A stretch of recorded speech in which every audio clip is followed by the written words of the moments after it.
Shalom jemaat Tuhan, kita bertemu kembali di dalam program pemahaman Alkitab Kia Surabaya. Dan pada kesempatan kali ini kita akan melanjutkan di dalam pembahasan Yesaya pasal yang ke-42 dan Yesaya pasal yang ke-43.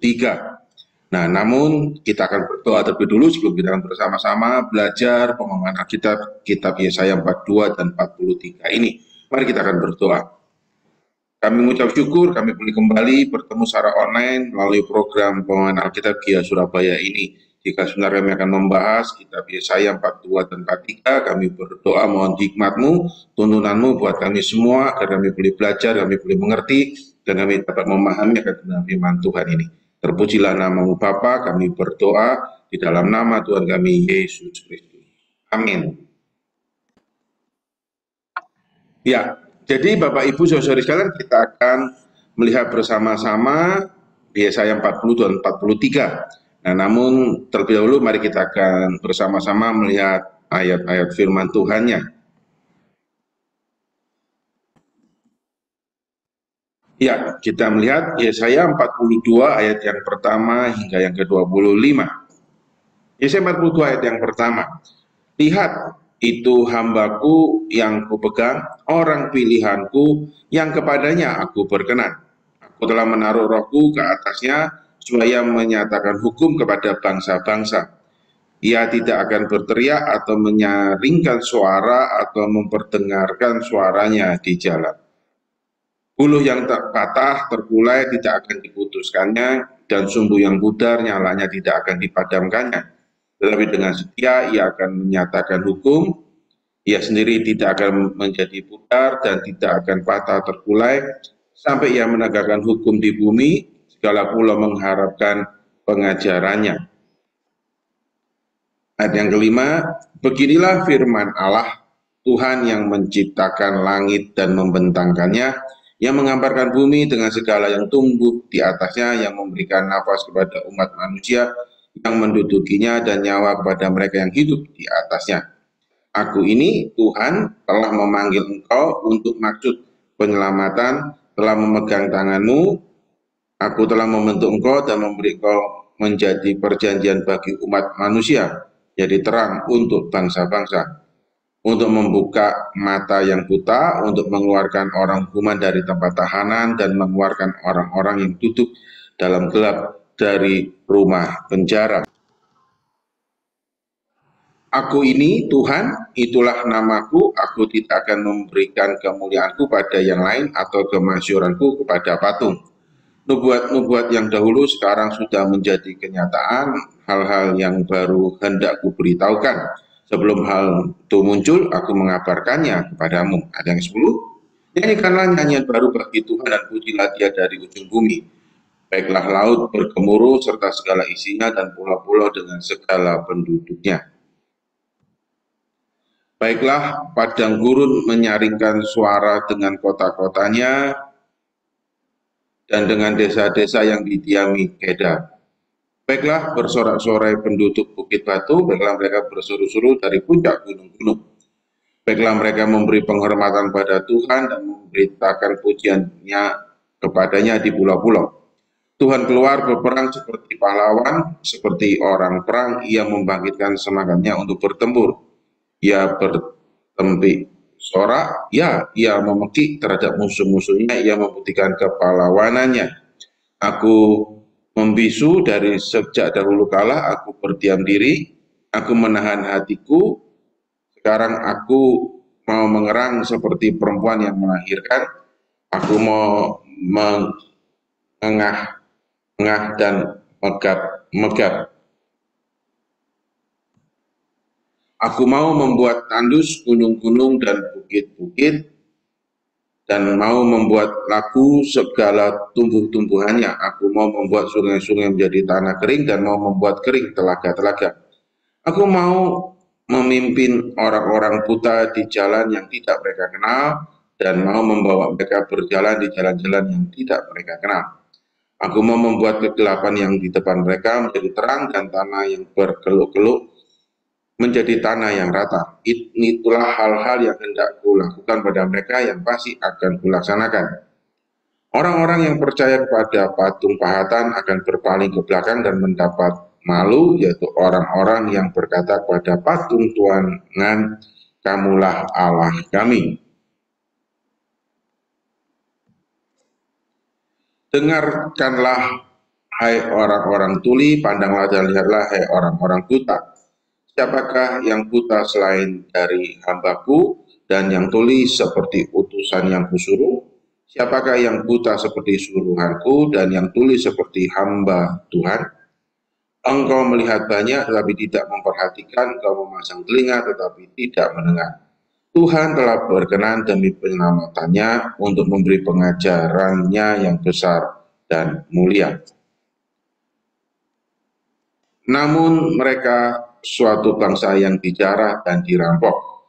Mereka semua terjebak dalam geronggang-geronggang dan disembunyikan dalam rumah-rumah penjara. Mereka telah menjadi jarahan dan tidak ada yang melepaskan, menjadi rampasan dan tidak ada yang berkata, kembalikanlah. Yang ke-23, siapakah di antara kamu yang mau memasang telinga pada hal ini, yang mau memperhatikan dan mendengarkannya untuk masa yang kemudian? Siapakah yang menyerahkan Yakub untuk dirampas dan Israel kepada penjara? Bukankah itu Tuhan? Sebab kepadanya kita telah berdosa dan orang tidak mau mengikuti jalan yang telah ditunjuknya, dan kepada pengajarannya orang tidak mau mendengar.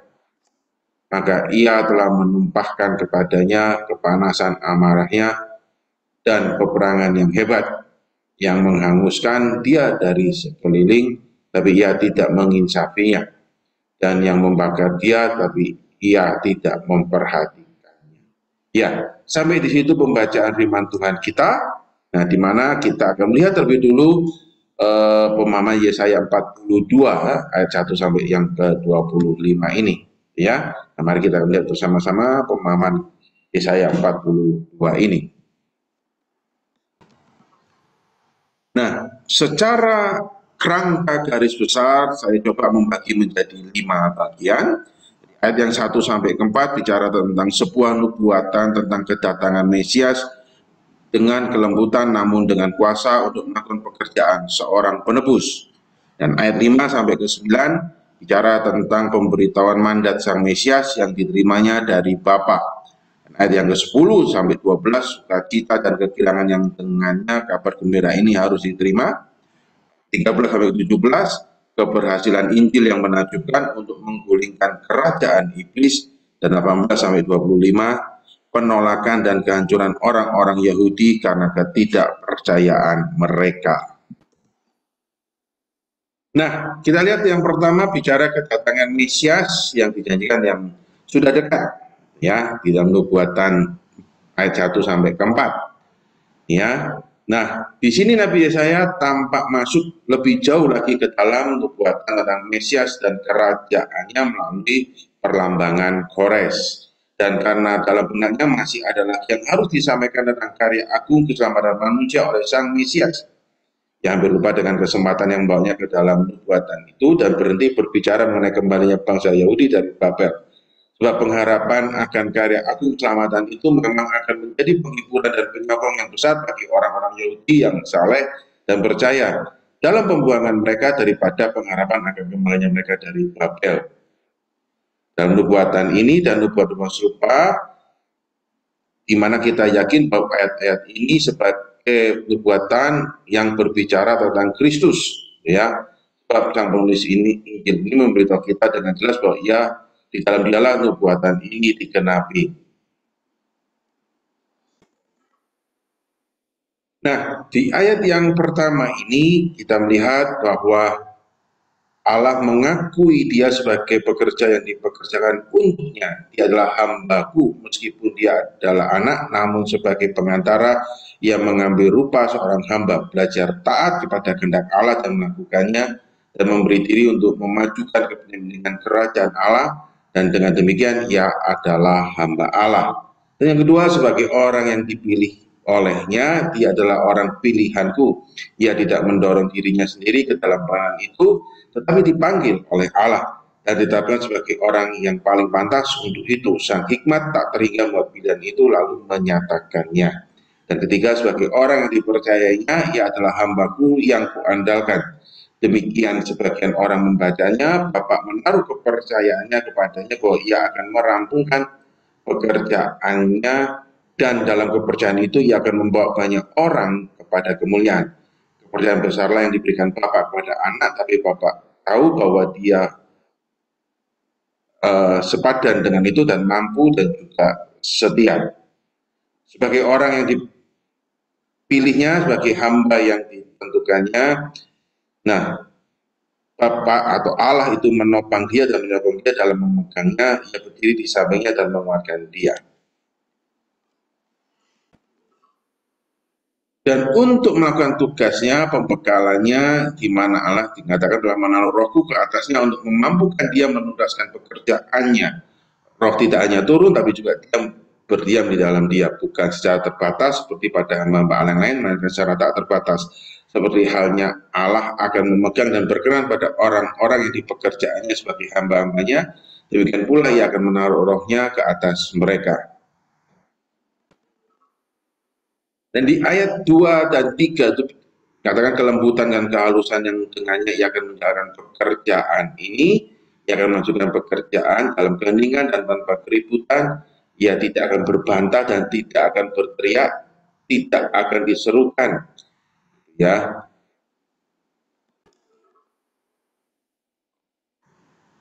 kedatangan nubuatan Mesias ini juga tidak ada sambutan yang meriah, tidak ada sangkakala yang ditiup begitu rupa, tidak ada rombongan megah yang mengikutinya, dan juga pertentangan yang dijumpainya juga tidak akan berusaha dilawannya, tapi dengan sabar ia akan terus tekun menanggung bantahan yang sehebat itu terhadap dirinya dari pihak orang-orang berdosa.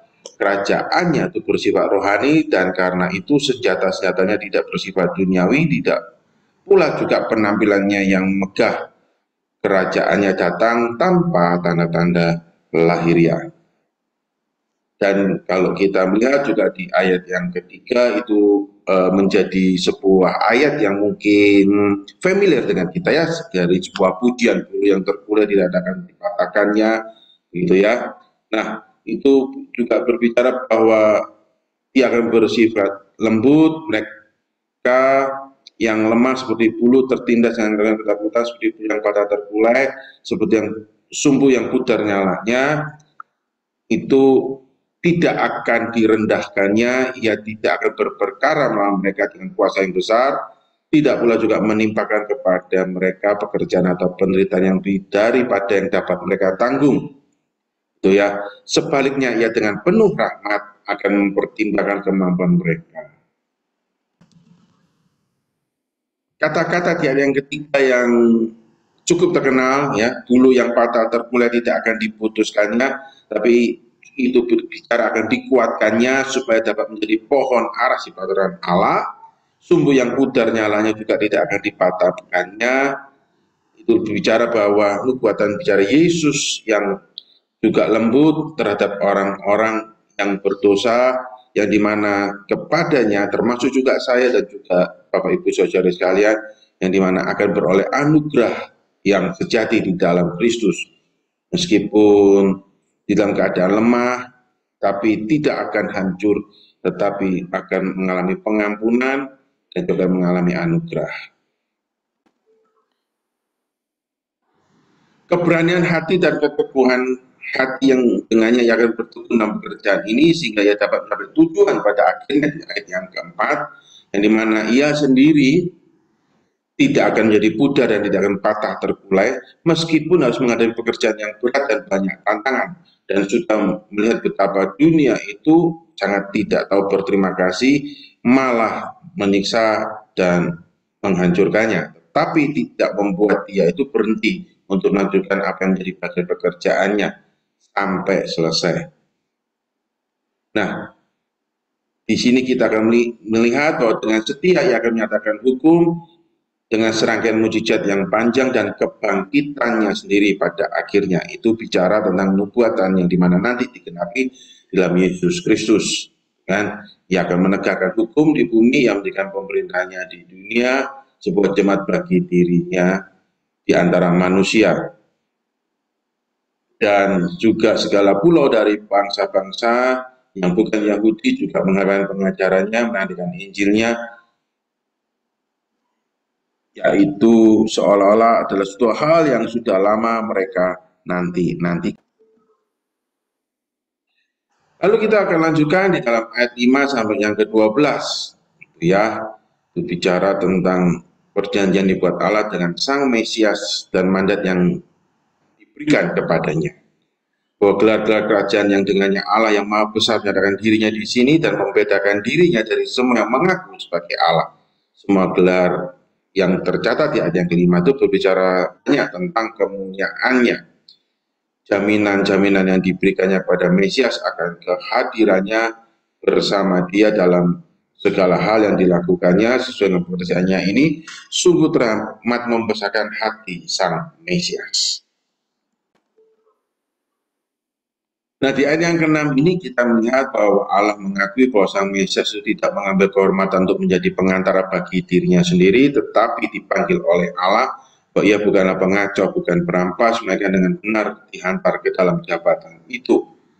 Yang kedua, bahwa Allah juga berjanji untuk membela dan menguatkan Sang Mesias dalam pekerjaan itu, untuk memegang tangannya, bukan hanya untuk melakukan pekerjaannya, melainkan juga di dalam pekerjaan itu untuk memegang tangannya supaya tidak gemetar, supaya tidak lemas, dan dengan demikian menjaga dia.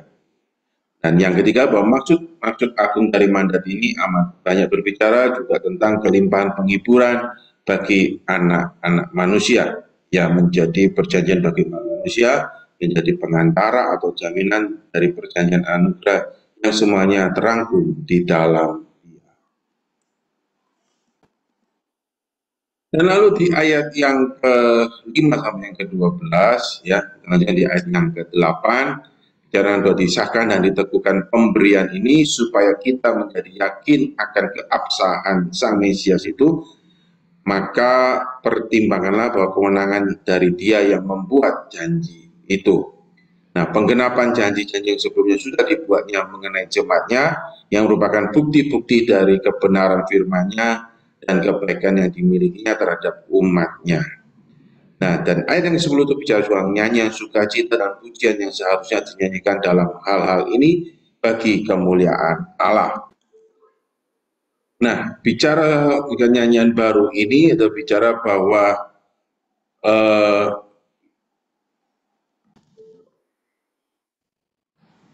ketika pada waktu itu bahwa nyanyian itu sebelumnya dinyanyikan terbatas di dalam bait Allah di Yerusalem, nah sekarang nyanyian itu, pujian itu juga dinyanyikan tidak hanya sekedar di Yerusalem, tapi juga sampai ke seluruh dunia, bahkan sampai kepada saya dan Bapak Ibu saudara-saudari sekalian.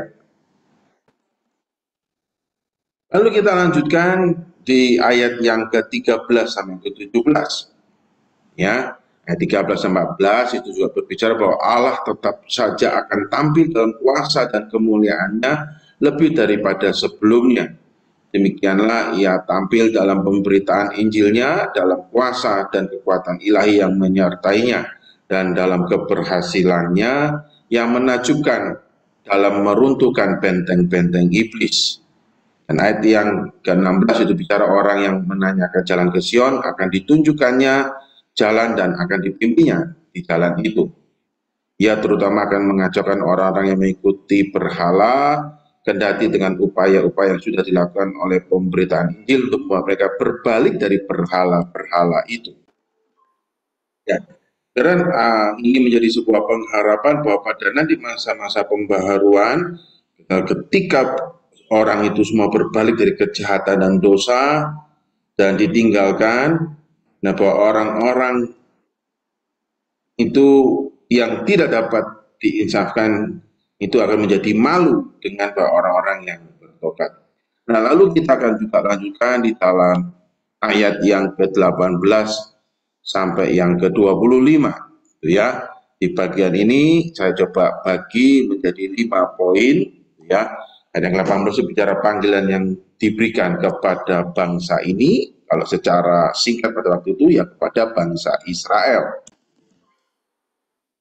Di mana sang Nabi Yesaya itu setelah berbicara dengan cara menghibur dan mendorong orang-orang Yahudi yang percaya yang menanti-nantikan penghiburan bagi Israel, di sini berpaling kepada sebagian orang di antara mereka yang tidak percaya untuk menyatakan kesalahan mereka dan merendahkan mereka.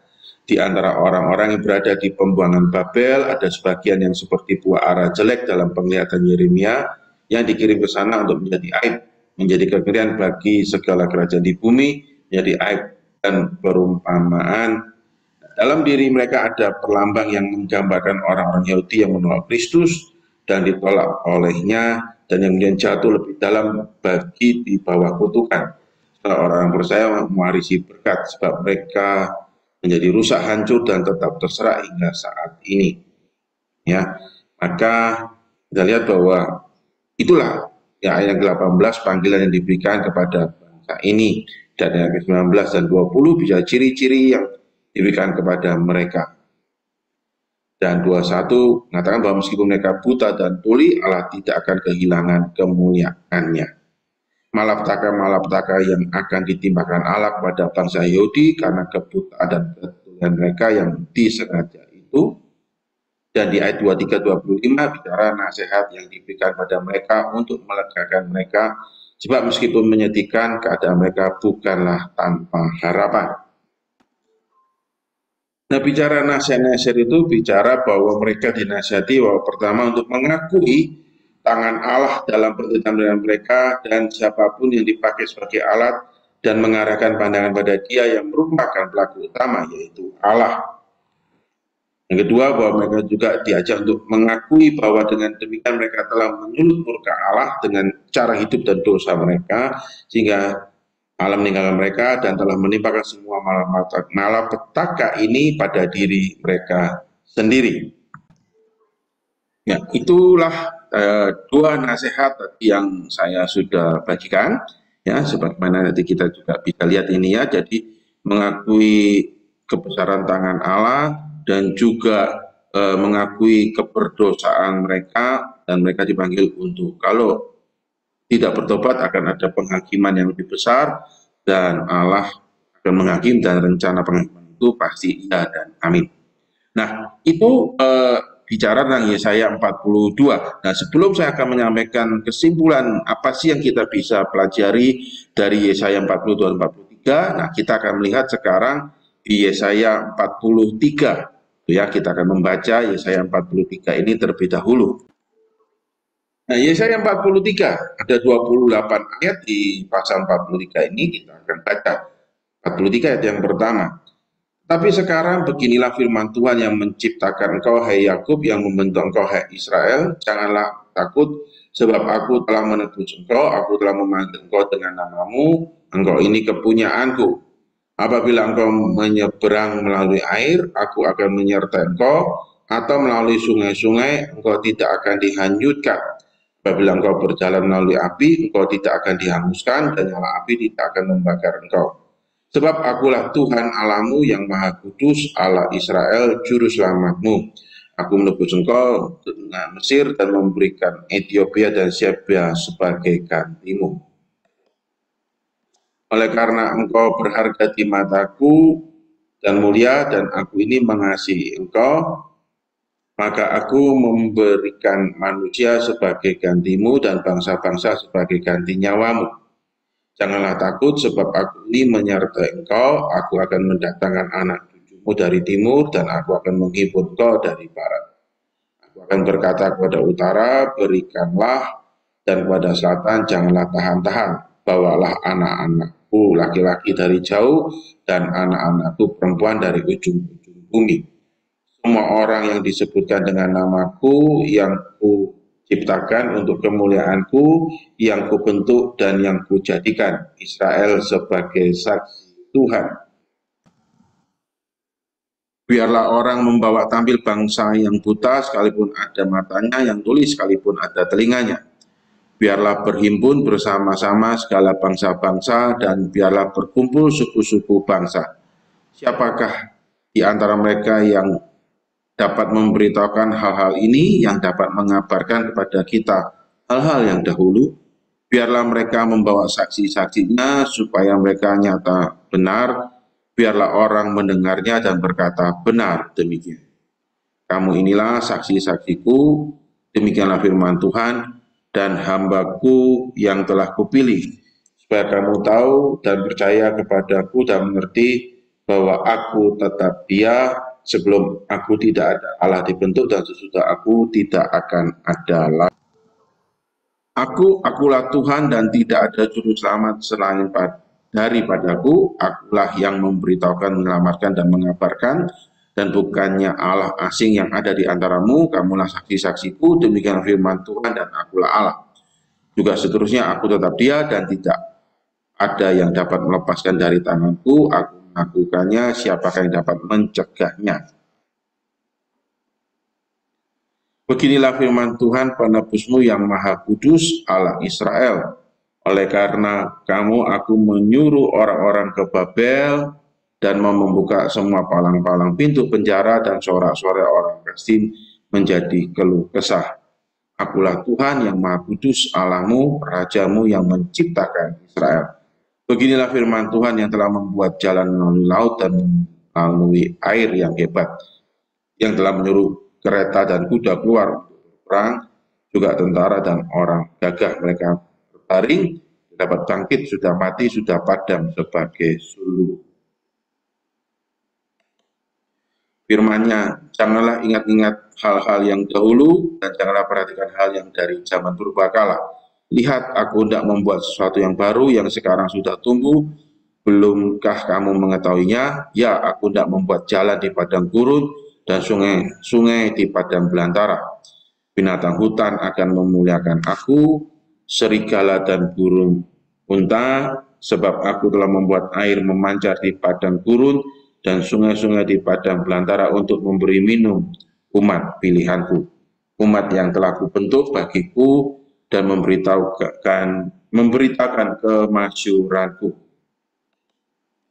Sungguh, engkau tidak memanggil aku, hai Yakub, dan engkau tidak bersusah-susah karena aku, hai Israel. Engkau tidak membawa domba korban bakaranmu bagiku, dan tidak memuliakan aku dengan korban sembelihanmu. Aku tidak memberati engkau dengan menuntut korban sajian atau menyusai engkau dengan menuntut kemenyan. Engkau tidak membeli tebu wangi bagiku dengan uang atau mengenyangkan aku dengan lemak korban sembelihanmu. Tapi engkau memberati aku dengan dosamu, engkau menyusai aku dengan kesalahanmu. Akulah Dia yang menghapus dosa pemberontakanmu, dan oleh karena aku sendiri dan aku tidak mengingat-ingat dosamu. Ingatlah aku, marilah kita berperkara, kemukakanlah segala sesuatu supaya engkau nyata benar. Bapak leluhurmu yang pertama sudah berdosa dan juru bicaramu telah memberontak terhadap aku. Jadi aku terpaksa menajiskan pemimpin-pemimpin tempat kudus dan terpaksa menyerahkan Yakub untuk ditumpas dan Israel untuk dinista. Ya, itulah demikian tadi kita sudah membaca Yesaya 43 yang pertama sampai ke 28. Nah, sekarang kita akan melihat bersama-sama penjelasan kitab Yesaya 43 ini. Ya. Nah, di kitab Yesaya 43 ini saya coba bagi menjadi 4 bagian, Bapak Ibu saudara sekalian. Ayat yang pertama sampai yang ke-7 itu bicara janji-janji berharga yang diberikan pada umat Allah dalam penderitaan mereka, akan kehadirannya bersama mereka untuk menopang mereka di bawah penderitaan itu dan melepaskan mereka darinya. Dan ayat yang 8 sampai 13 itu bicara sebuah tantangan yang diajukan terhadap berhala-berhala untuk bersaing dengan kemahatauan dan kemahakuasaan Allah. Dan ayat yang ke-14 sampai yang ke-21 bicara tentang sebuah dorongan yang diberikan pada umat Allah untuk berharap supaya dibebaskan dari Babel dengan menimbang apa yang sudah dilakukan Allah bagi bapak leluhurnya, leluhur mereka ya, ketika ia membawa mereka keluar dari Mesir.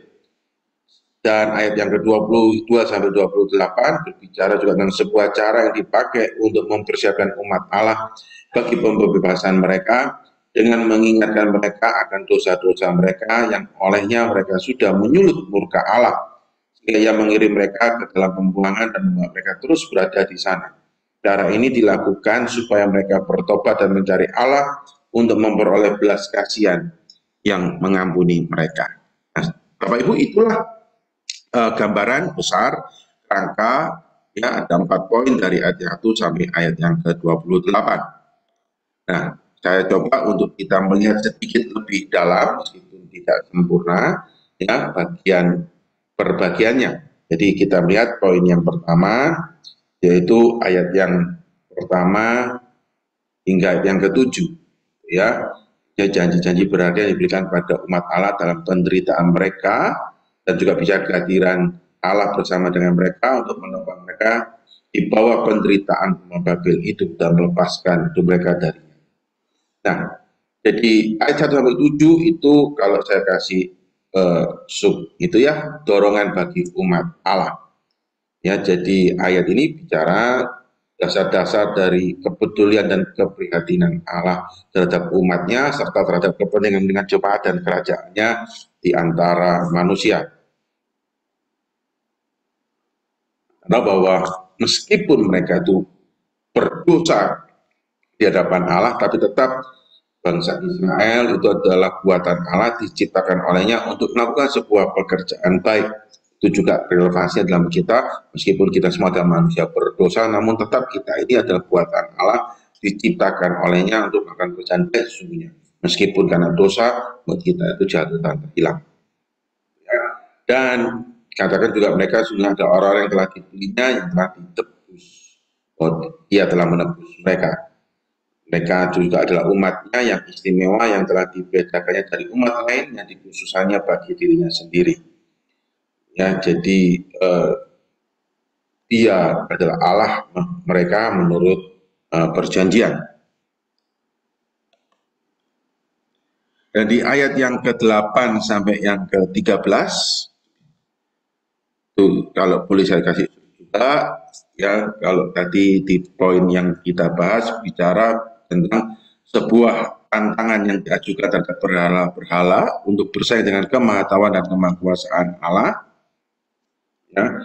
Jadi kita melihat di ayat yang ke-8 dan ke-9, para penyokong penyembahan berhala di sini itu dipanggil untuk tampil dan mengatakan apa yang perlu mereka katakan untuk membela berhala-berhala mereka. Saksi-saksi Allah itu dipanggil untuk bersaksi atau dipanggil untuk tampil dan memberikan bukti baginya di ayat ke-10. Bahwa apa? Bahwa Tuhan Yehova yang agung, yang ada, yang sudah ada, dan yang akan datang, ya, dan tidak ada juru selamat yang lain selain daripada Dia, daripada Allah. Allah yang menciptakan langit bumi saat isinya, yang membawa keluar bangsa Israel dari Mesir.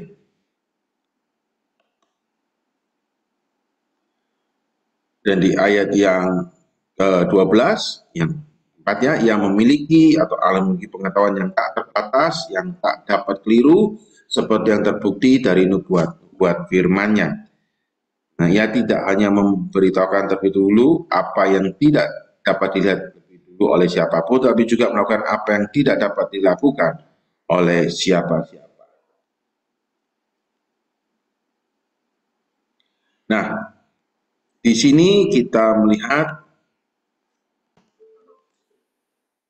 di ayat yang ke-14 hingga yang ke-21, saya boleh katakan saya mau bagi ada 8 poin. Ya, poin yang pertama bicara bahwa Allah mengambil bagi dirinya gelar-gelar kehormatannya yang sangat membesarkan hati mereka. Bahwa Dia adalah Tuhan penebus mereka, bukan hanya Ia akan menebus mereka, tapi juga Ia akan mengambil jabatan sebagai penebus dan mengambil pekerjaan untuk menebus. Dan ketiga, jika Dia adalah Allah mereka, Dia akan menjadi bagi mereka segala sesuatu yang mereka perlukan. Dan karena itu ketika mereka berada dalam perbudakan, ya, dan Dan yang keempat, dia adalah yang Maha Kudus Allah Israel, dan yang Maha Kudus Allah mereka, dan karena itu akan memenuhi setiap perkataan yang telah diucapkannya kepada mereka. Dia adalah yang menciptakan Israel, yang membuat mereka menjadi bangsa dari ketiadaan. Nah, sebab itulah arti penciptaan bahkan lebih buruk daripada ketiadaan. Dan dia adalah raja mereka yang mengakui mereka sebagai rakyatnya dan memimpin di tengah-tengah mereka. Yang keenam, ia meyakinkan mereka bahwa ia akan menemukan suatu cara untuk mematahkan kekuasaan para penindas mereka yang menang mereka sebagai tawanan, dan yang memenuhi takaran kejahatan mereka sendiri dengan tekad untuk tidak pernah membiarkan mereka pergi. Ia berjanji tidak hanya akan membebaskan mereka dari Babel, tapi juga akan menuntun mereka dengan selamat dan nyaman ke negeri mereka sendiri. Allah menelusuri semua berkat yang dijanjikan ini pada asal-usulnya yang agung, yaitu tujuan-tujuan dan rancangan-rancangan kemuliaannya sendiri. Nah, itu ada 8 poin yang bisa saya juga coba paparkan dan paparkan di perikop 14 sampai yang ke-21 ini. Dan di selanjutnya di ayat yang ke-22 hingga yang ke-28 ada 4 poin yang ingin saya juga coba paparkan sedikit dalam, sedikit banyak meskipun ditangkan. Bicara tentang dakwaan yang diajukan terhadap Yakub dan Israel, yaitu orang yang mengaku sebagai umat Allah, yang di ayat yang ke-22 sampai 28 ini, ya. Dan yang kedua, mereka bersungut-sungut karena biaya yang harus dikeluarkan kepada mereka, serta mereka itu kikir di dalam menjalankannya. Mereka hanya ingin agama yang murahan, dan dari perayaan-perayaan ibadah yang mahal itu mereka ingin dibebaskan. Ya, mereka tidak bersedia melakukan biaya untuk itu. Dan di ayat yang ke-25 menjadi apa saja kekayaan rahmat Allah terhadap mereka, terlepas dari semua pemberontakan mereka. Ya, dan ya 25-28 itu bicara bahwa akulah Tuhan, akulah dia yang menghapus dosa pemberontakan, yang membawa mereka keluar dari Mesir. Nah, maka di Yesaya 42-43 ini, Bapak Ibu Saudari sekalian, apa sih kesimpulan yang bisa kita pelajari dari 2 pasal ini? Saya coba untuk membantu merangkumkan dari 2 pasal ini, apa yang bisa kita pelajari. Nah, ya, jadi Yesaya 42 ini yang sering juga dianggap sebagai salah satu isinya, 42-43 ini sebagai nubuatan tentang Mesias. Ya. Nah, kita melihat bahwa ayat 1 sampai ayat yang ke-4 itu bicara bahwa hamba Tuhan yang terpilih, di mana Tuhan itu memperkenalkan hambanya yang terpilih dan menyenangkan hatinya, bahwa hamba ini akan membawa keadilan bagi bangsa-bangsa dengan kelemah lembutan dan tidak akan berteriak atau meninggikan suara di jalanan. Dia tidak akan patah semangat atau putus asa sampai keadilan itu ditegakkan di bumi. Dan di ayat yang ke-5 ke-7 itu juga bicara panggilan dan tugas sebagai hamba Tuhan, Tuhan yang menciptakan langit dan bumi, yang memberikan napas kepada umat manusia dalam memanggil hambanya dalam kebenaran. Hamba ini akan menjadi perjanjian bagi umat manusia dan terang bagi bangsa-bangsa, membuka mata yang buta, membebaskan tawanan, dan mereka yang duduk dalam kegelapan. Nah, inilah yang menjadi nubuatan hamba ini, yaitu bicara Mesias yang tergenapi di dalam Kristus Yesus. Ya. Ya. Di mana bahwa hamba ini ya adalah penggenapannya, nanti ada Mesias dalam Kristus Yesus Tuhan, dan Tuhan menyatakan bahwa dia adalah Tuhan dan tidak ada yang lain yang dapat menyanyi kemuliaannya atau pujiannya. Semua bangsa dan pulau-pulau diundang untuk memuji Tuhan. Dan Tuhan itu mengecam umatnya yang buta dan tuli secara rohani, meskipun mereka adalah hamba Tuhan, mereka tidak mendengarkan atau memperhatikan ajarannya. Nah, jadi Yesaya 42 ini secara keseluruhan menggambarkan misi hamba Tuhan yang akan membawa keadilan dan terang kepada dunia diiringi dengan panggilan untuk menyembah dan memuji Tuhan serta peringatan terhadap ketidaktaatan dan kebebasan.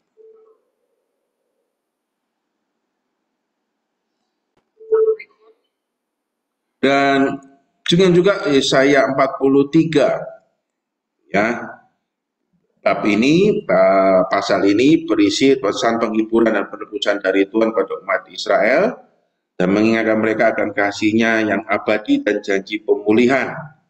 Ya, jadi Tuhan menyatakan bahwa Dia adalah pencipta penebus Israel yang telah memanggil mereka dengan nama. Israel tidak perlu takut karena Tuhan telah menebus mereka dan menyertai mereka dalam segala kesulitan termasuk melalui air dan juga api. Tuhan menegaskan kasih-Nya dengan menyatakan bahwa Israel berharga di matanya dan Dia akan mengumpulkan mereka dari seluruh penjuru bumi. Tuhan menyerukan pada orang-orang buta dan tuli untuk berkumpul dan mendengarkan kesaksiannya. Tidak ada Allah lain yang dapat menandingi Tuhan atau menyatakan hal yang telah Tuhan lakukan sejak dahulu kala. Tuhan menegaskan bahwa Dia adalah satu-satunya juru selamat dan tidak ada yang dapat menghalangi pekerjaannya. Nah, Tuhan berjanji untuk membebaskan Israel dari pembuangan Babel dan menunjukkan kuasa-Nya dengan menciptakan jalan di padang gurun. Tuhan akan membuat sungai di padang belantara agar umat-Nya dapat memuji-Nya. Tuhan mengingatkan bahwa Dia adalah pencipta segala sesuatu dan mengajak Israel untuk melupakan hal yang lama karena Dia sedang melakukan suatu hal yang baru. Tuhan itu menegur Israel karena mereka tidak berseru kepadanya atau memberikan korban dan persembahan yang tulus. Tuhan tidak memberikan mereka dengan tuntutan ibadah yang sulit, mereka tetap berdosa dan memberontak. Namun Tuhan juga menawarkan pengampunan dosa dan janji pemulihan jika mereka bertobat, tapi juga mengingatkan bahwa dosa-dosa mereka akan membawa hukuman. Nah, secara garis besar, Yesaya 43 ini memberikan penghiburan dan harapan kepada umat Israel dengan menegaskan kasih dan kesetiaan Tuhan serta janji-Nya untuk membebaskan dan memulihkan mereka. Pentingnya, ya, pasal 3 ini juga bicara bahwa mengingatkan untuk pentingnya ketaatan kesetiaan pada Tuhan serta kasih karunia-Nya yang